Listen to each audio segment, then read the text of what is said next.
Long before Christmas, people across Europe held festivals in the heart of winter. These celebrations were deeply rooted in the rhythms of nature and the cycles of the seasons.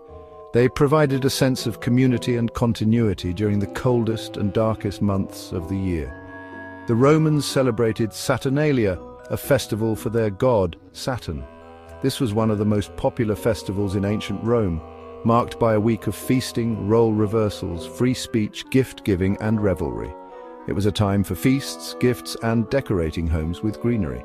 Homes were adorned with wreaths and other greenery, symbolizing life and renewal even in the dead of winter.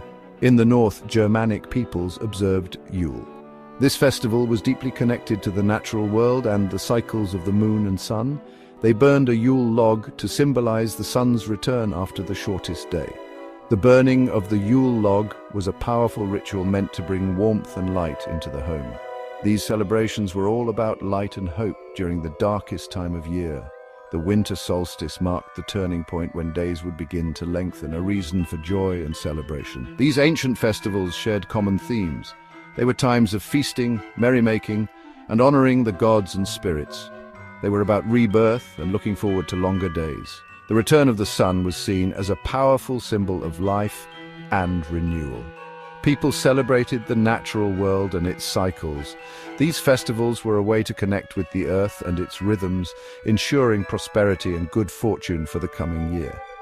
While these festivals were not Christian, they show that winter celebrations have a long history in Europe.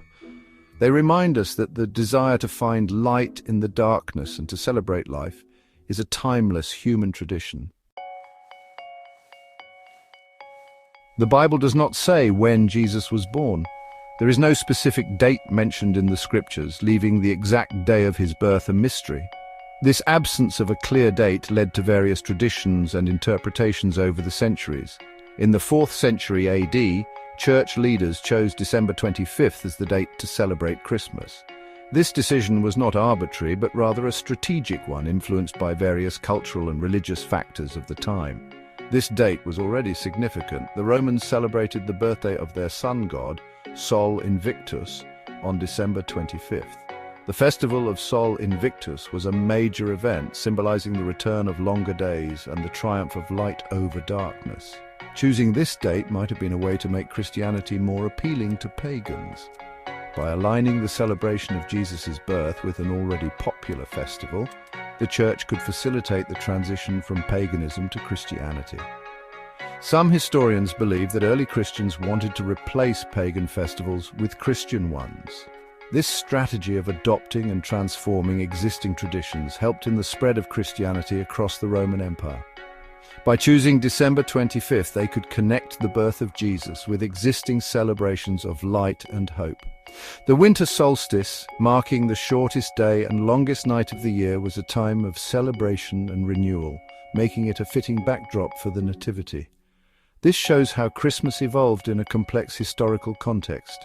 The choice of December 25th reflects a blend of religious significance, cultural adaptation, and strategic planning by early church leaders, illustrating the dynamic nature of traditions. Many Christmas traditions have roots in pagan beliefs. The Christmas tree, a central symbol of the holiday, likely originated with Germanic tribes. They saw evergreen trees as symbols of life during winter. Mistletoe, used for decoration and kissing under, was considered sacred by the Druids. Even gift-giving, a beloved Christmas tradition, has links to Roman Saturnalia. While these symbols are now part of Christmas, their origins are not Christian. This shows how cultural traditions can blend and change over time. Why some reject the pagan connections. For some Christians, the pagan roots of Christmas are troubling. They feel that the holiday's origins in ancient pagan festivals such as Saturnalia and Yule conflict with their religious beliefs.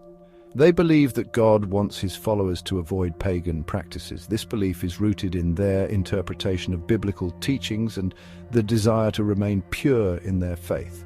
They point to passages in the Bible that condemn idol worship and pagan rituals. These passages are often cited as evidence that incorporating pagan elements into Christian celebrations is wrong. They argue that celebrating Christmas with these traditions goes against the Bible's teachings. This debate can lead to intense discussions within Christian communities about the appropriateness of certain customs.